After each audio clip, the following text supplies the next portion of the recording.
चलिए भाई। नमस्कार, क्या हालचाल है। मैं मनीष ग्रोवर आप सबका स्वागत करता हूं ऑलिव बोर्ड पर, railway exams by Olive board पर। स्टार्ट करते हैं आज के सेशन को। और आज के सेशन में हम लोग बात करेंगे, मैं आपको पढ़ाऊंगा सर मिक्सचर एंड एलिगेशन, और एकदम डिटेल से आपको लेकर चलूंगा ताकि आप हर तरह के एग्जाम्पल को, हर तरह की बात को यहां पर समझ पाए सर। सबसे पहले ये बात करना जरूरी है सर, आखिरकार, कि अगर हमारे टॉपिक की बात करें जिसका नाम है मिक्सचर एंड एलिगेशन, तो दोनों के बारे में थोड़ा सा डिस्कशन कर लेते हैं बेटा। देखो जी, सबसे बड़ी बात बच्चे, दो या दो से ज्यादा चीजों को अगर मिक्स कर दें,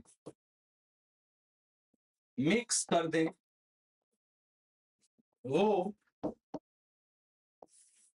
मिक्सचर बन जाएगा। आपको ये बड़े अच्छे से बात समझ आनी चाहिए भाई। मान लीजिए मेरे पास दूध है, या मेरे पास पानी है, मेरे पास अल्कोहल है, मेरे पास वाइन है, मेरे पास स्पिरिट है, मेरे पास दाल चावल है। दाल चावल तो चलो हैवी चीज हो गई, ठीक है, एक एग्जांपल। मान लीजिए मैंने दूध के अंदर पानी को मिलाया, तो ना वो दूध बचा ना वो पानी बचा, वो अब क्या बन चुका है? वो अब मिक्सचर बन चुका है सर जी। अब आपने दूध मिलाया, पानी मिलाया, बीच में थोड़ी सी चीनी मिला दी, ना वो दूध बचा ना वो पानी बचा ना वो चीनी बची, वो मिक्सचर बन चुका है। तो जब भी हम दो या दो से ज्यादा चीजों को आपस में मिला लेते हैं, उसको मिक्सचर यानी मिश्रण बोला जाता है सर। आई अगला पॉइंट, उन चीजों को किस रेशियो, किस भी नहीं, जिस रेशियो में मिलाया जाना है, वो रेशियो निकालने के लिए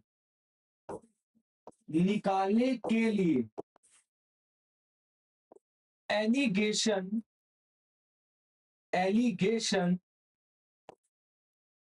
लगाया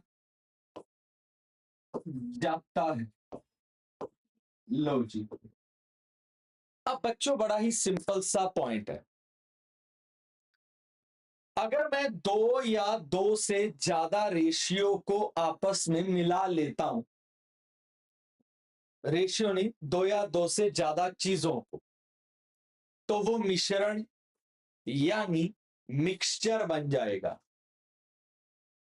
जब मैं दो या दो से ज्यादा चीजों को अगर मिक्स करता हूं, तो वो मिक्सचर बन जाएगा।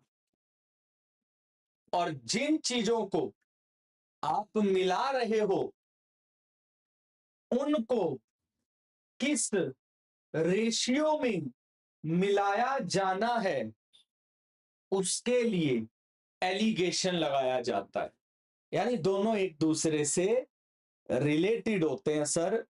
भाई मिक्सचर तो हो गया कि आपने दो या दो से ज्यादा चीजों को मिक्स किया, मिक्सचर बन के तैयार हो गया, पर किस रेशियो में मिक्स किया वो रेशियो निकालने के लिए एलिगेशन लगाया जाता है। अब यहां पर सीखेंगे व्हाट इज एलिगेशन। तो एलिगेशन क्या होता है, अगर उसकी परिभाषा की बात करें तो परिभाषा मैं पीछे बता चुका हूं। अब सर जी एक वैल्यू होती है जिसको बोला जाता है हाईएस्ट प्राइस, या वैल्यू कहना ज्यादा सही है, हाईएस्ट वैल्यू, और यहां पर लोएस्ट वैल्यू, हाईएस्ट वैल्यू और लोएस्ट वैल्यू। और यहां पर आ गई सर जी लोएस्ट वैल्यू, या फिर यहां पर आ गई हाईएस्ट वैल्यू।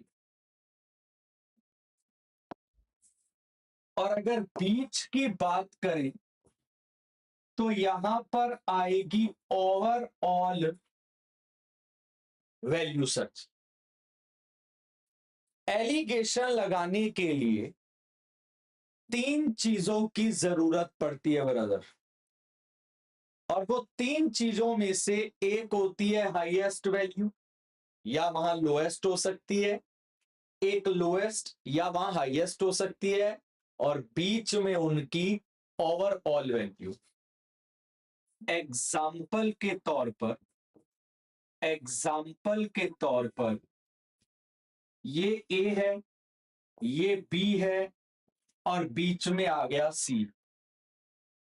तो एलिगेशन कैसे लगता है, ये आ गया ए माइनस सी, और इधर क्या आ गया सर जी, सी माइनस बी।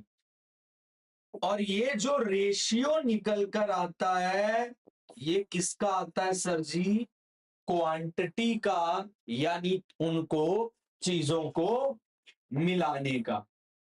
या फिर ए, बी और सी ऐसे भी लिख सकते हो, इधर बी माइनस सी और इधर ए माइनस सी, वो एक ही बात है, जैसे भी रखो। ये इसलिए किया जाता है कि माइनस में ना आए, और कोई रीजन नहीं है। अगर आप ये ध्यान रखेंगे तो अच्छा रहेगा वैसे। ठीक है जी, बस। तो हम फिर से आते हैं एक छोटे से पॉइंट पर। हमसे किसी ने भी पूछ लिया कि भाई बता दे मिश्रण क्या होता है, तो मैं साफ बोलूंगा सिंपल तरीके से कि भाई देख, जब दो या दो से ज्यादा चीजों को हम मिक्स कर दें तो वो मिक्सचर बन जाता है। चाहे दूध में पानी मिलाने की बात कर लो, चाहे कुछ भी बात कर लो।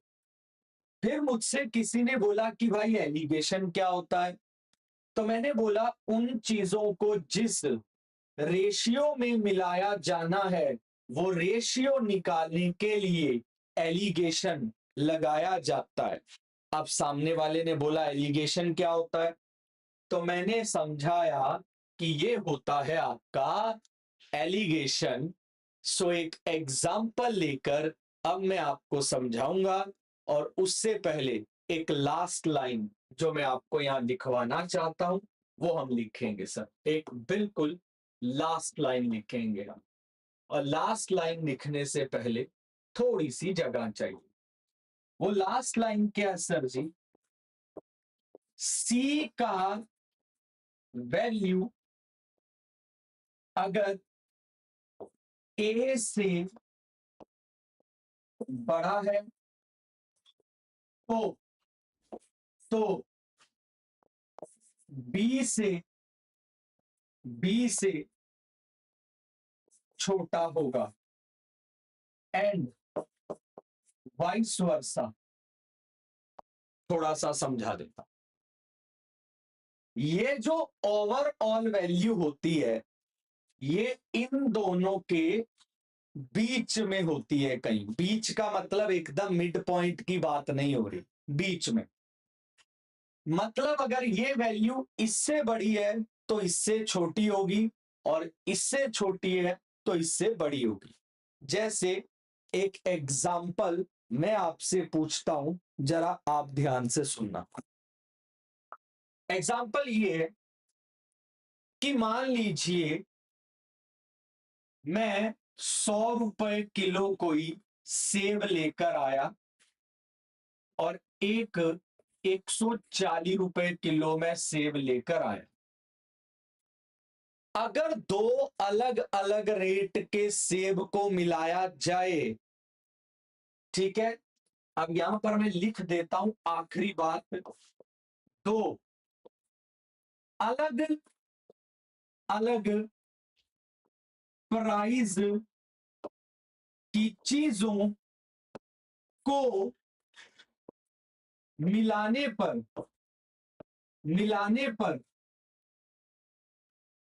ओवरऑल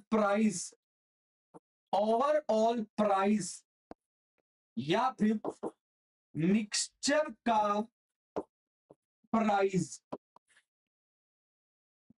ना 100 या 100 से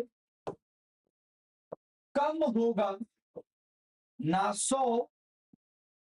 100 से कम होगा और ना 140 ना 140 से ज्यादा होगा। मेरी बात को समझने की कोशिश करना। मैंने दो अलग अलग रेट की चीजें मिला दी, एक 100 वाली और 140 वाली।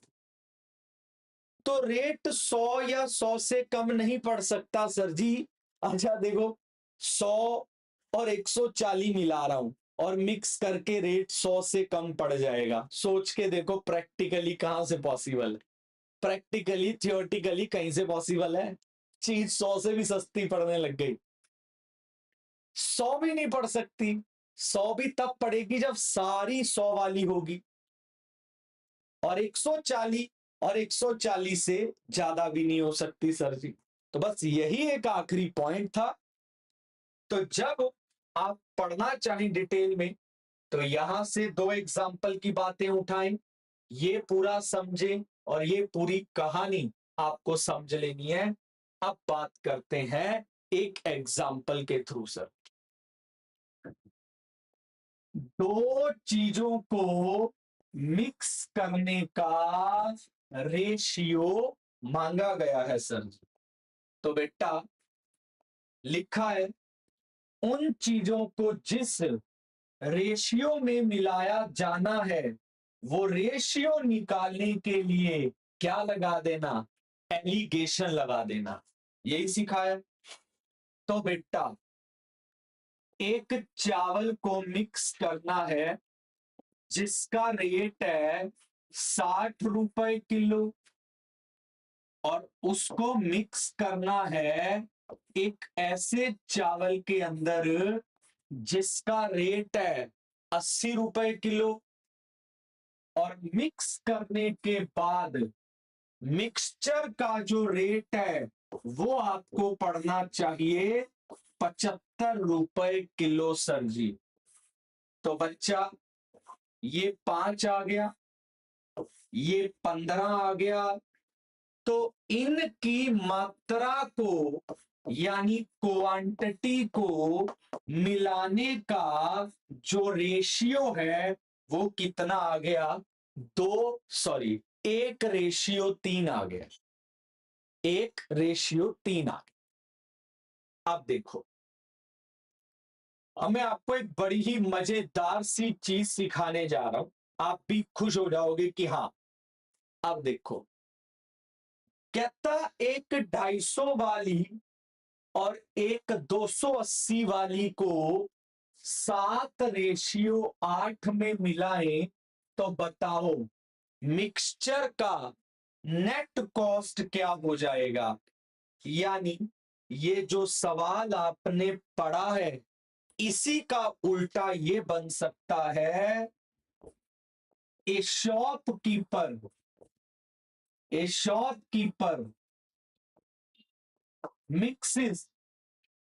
mixes two types of rice costing rupees 89, 60 per kg and 80 per kg.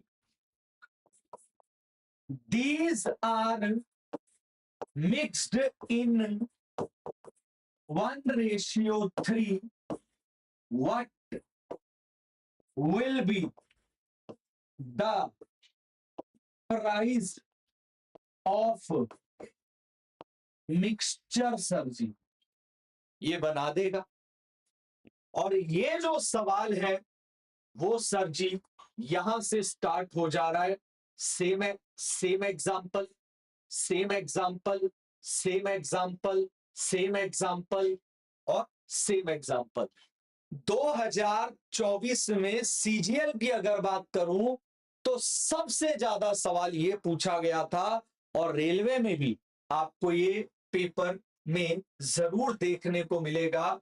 तो अब बच्चों मैं इस सवाल का सॉल्यूशन आपको यहां पर देने वाला हूं, गौर से सुनना पूरी क्लास। फर्क क्या है, बस उल्टा सवाल हो गया। इसमें रेशियो पूछा गया है तीनों वैल्यू देके और इसमें मिक्सचर का प्राइस पूछा गया है रेशियो देके। तो एक चीज है 60 वाली और एक है 80 वाली। मुझसे यहां पर बोल दिया गया कि मनीष इनको मिलाना है 1:3 में, तो बता मिक्सचर हमें क्या रेट पे पड़ेगा। तो सबसे पहले देखा जाएगा कि हमारा पैसा कितना लगा। तो बेटा 60 वाली 1 किलो मिलाई गई तो 60 रुपए लग गए। 80 वाली 3 किलो मिलाई गई तो 240 लग गए। हमारे लग गए 300 रुपए, वो भी 4 किलो मिलाने के। तो पर केजी मिश्रण का जो रेट है वो आपको पड़ेगा 75 रुपए किलो। तो ये दोनों सवाल एक दूसरे के उल्टे हैं सर जी, और दोनों आपको इतने अच्छे से आने चाहिए, क्योंकि अगर ये नहीं आता तो मिक्सचर एलिगेशन में फिर अपने आप से कुछ और उम्मीद मत रखना भाई। बुरा लगे, अच्छा लगे, 4 गाली देने का मन करे, कुछ देने का मन करे, अगर ये रेशियो निकालना और रेशियो दे रखा है मिश्रण का प्राइस निकालना अगर नहीं आता तो आपके लिए एलिगेशन कभी स्टार्ट ही नहीं होगा। इसीलिए मैंने अपने 20 मिनट आपको यही चीज समझाने में लगा दिए कि व्हाट इज द एलिगेशन, कैसे पिक करेंगे आप एलिगेशन को, क्या होता है एलिगेशन। ये सारे जवाब आपको मैंने आज की क्लास में दिए हैं और कहीं नहीं मिलेंगे आपको, ये मेरी गारंटी है। अगला एग्जांपल एक और देखते हैं। कहता किस रेशियो में 2 तरह की दाल को मिलाना है ताकि मिश्रण आपको 65 रुपए किलो पड़े। क्या समझाया था मनीष सर ने कि जिन चीजों को जिस रेशियो में मिलाया जाना है वो रेशियो निकालने के लिए एलिगेशन लगाया जाता है। इसके हम पर हम पूरी तरह समझ चुके हैं। तो लो भाई, एक दाल आती है मेरी 60 रुपए किलो के हिसाब से, ठीक है, और दूसरी दाल आती है मेरी 75 रुपए किलो के हिसाब से। मिक्सचर का वर्थ प्राइस मुझे 65 रुपए किलो चाहिए सर जी। तो 75 में से 65 गया 10 और 65 में से 60 गया 5। तो इनकी मात्रा को यानी क्वांटिटी को मिलाने का रेशियो कितना आ गया? तो रेशियो 1 आ गया। अब इसी का उल्टा वो ये सवाल बना के दे सकता है। क्या सवाल बोलेगा वो बोलेगा कि मेरे पास एक 60 वाली दाल है, एक 75 वाली दाल है। ए शॉपकीपर मिक्स, एक 60 वाली, एक 75 वाली। These are mixed in 2:1। उनको 2:1 में मिलाया जाता है। तो मिक्सचर का वर्थ प्राइस आपसे पूछ लेगा सर। तो बच्चा जी, अगर वो हमारे पास पूछ ले इसका उल्टा सवाल, तो क्या है? एक मात्रा आती है 60 रुपए किलो, एक आती है 75 रुपए किलो।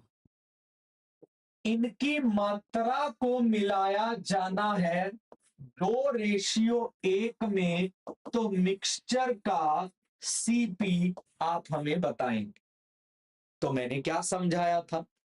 मैं सबसे पहले देखूंगा कि मेरा पैसा कितना लगा सर जी। तो 60 रुपए वाली 2 किलो मिलाई तो मेरे 120 रुपए लगे। 75 वाली 1 किलो मिलाई तो मेरे 75 रुपए लगे। यानी मेरे टोटल 195 रुपए लग गए। कितने किलो मिक्स करने के? 3 किलो। तो मेरे पर केजी के मिश्रण का रेट आ गया कितना सर जी? 65 रुपए किलो। तो ये दो उल्टे सवाल पूछे जा सकते हैं जो आप यहां से फिर समझ सकते हैं। 1 से सवा मिनट आपको ये बोर्ड पे समझने के लिए दे रहा हूं। 1 से सवा मिनट आपको एक बोर्ड पे समझने के लिए मैं दे रहा हूं भाई, क्योंकि मेरी लगातार इस वीक में मैं आपका पूरा बेसिक बढ़िया कर दूंगा मिक्सचर एलिगेशन का। ठीक है जी, आप 1 से सवा मिनट इसको देखिए आराम से सर।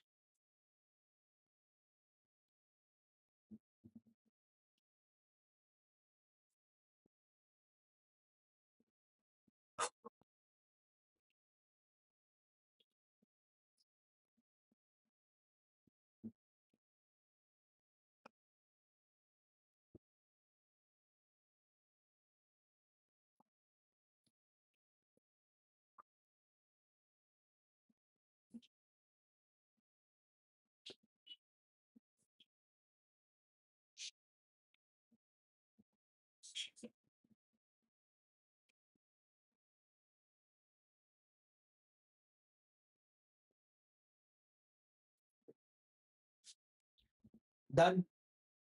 अब जो चीज यहां सीखी थी वो यहां भी सीखी। अब अगली बार पे आते हैं। अब जरूरी नहीं है कि हर बार वो बोले कि मेरे पास इतने रुपए और इतने रुपए की चीज है।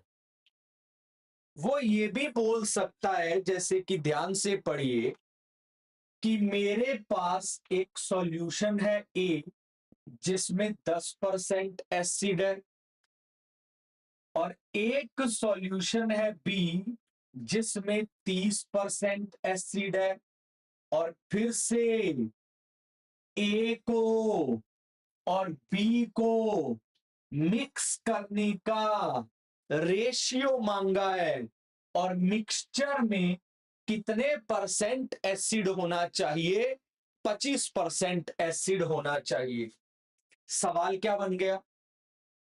मेरे पास एक एसिड है ये वाला, एक एसिड है ये वाला, किस रेशियो में मिलाएं कि मिक्सचर में इतना एसिड निकले? तो बात चाहे रुपए के हिसाब से कर लो, बात चाहे एसिड के हिसाब से कर लो, अगर मिलाने का रेशियो पूछा गया है तो एक ही सॉल्यूशन है, एलिगेशन सर्च। तो ए में एसिड है 10%, ठीक है जी। उसके बाद बी में एसिड है 30% और मिक्सचर में आपको चाहिए 25%। तो ये 5 आ गया, ये 15 आ गया और इनकी मात्रा को मिलाया जाएगा 1:3 के अंदर, यानी 1:3 के अंदर। अब इसका उल्टा जो यहां पर पूछा गया है वो परसेंटेज वाले पार्ट में भी पूछा जा सकता है। बताऊं कैसे पूछा जा सकता है? आओ मैं बताता हूं, यहां लिखकर प्रॉपर देखो sir ji. Solution A contains 10% acid and solution B contains 30% acid. These are mixed in 1:3. Find the percentage of acid in final mixture. अब पैसे की तो बात नहीं हुई ना भाई, तुमको फिर से पैसे की चीज मिलानी है, पर बात वही की वही है। एक दुकानदार के पास 2 तरह का एसिड है या 2 तरह का सॉल्यूशन है, एक में 60% एसिड है, एक में 80% एसिड है। These are mixed in 1:3. तो बताइए what will be the acid in final mixture? Final mixture में एसिड क्या होगा? Same example. तो इसको भी आप ऊपर की तरफ एक बार समझ सकते हो बेटा, गौर से सुनने के लिए रेडी हो जाओ। ए के अंदर 10% एसिड है, बी के अंदर 30% एसिड है।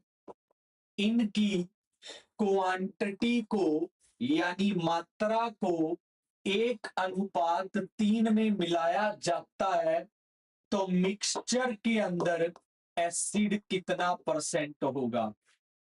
इसको भी अब वैसे ही रुपए मान के चलो जैसे ये एग्जाम्पल या ये एग्जाम्पल था। बच्चा यहां 10% आ गया, यहां 90% आ गया और डिवाइड बाय कितना? 4 सर जी। और मेरे मिक्सचर में कितना परसेंट एसिड आ गया? 25% एसिड आ गया। तो ये 2 उल्टी चीजें आपसे पूछी जा सकती हैं। अगर आपको मिक्सचर एलिगेशन एक्चुअल में सीखना है ना, तो इस 30 मिनट की क्लास को ईमानदारी से पढ़ लेना। 30 मिनट आपको मजा आ जाएगा कि मिक्सचर एलिगेशन का पहला पार्ट जो मैंने सिखाया है वो क्या कह रहा है और किस तरीके से काम करता है। बुधवार को 4 बजे पार्ट 2 तब पढ़ना अगर ये पहला पार्ट बहुत अच्छे से आप पढ़ के आओ और ये एक सवाल का आंसर अगर कोई कमेंट सेक्शन में बता पाए तो जरूर बताना। ये रहा सेम एग्जांपल। मैं यहां से स्टार्ट करूंगा आपके बेसिक को और बढ़िया बनाने के लिए। तो जो 30 मिनट आज मैंने दिए उसमें बहुत सारी बेसिक की बातें, बहुत अच्छी अच्छी बातें हमने की, जो अगले लेक्चर में भी जारी रहेंगी। तो जस्ट जाइए, मिक्सचर एलिगेशन क्या है अगर ये समझना है तो इस क्लास को घोट के पी जाइए।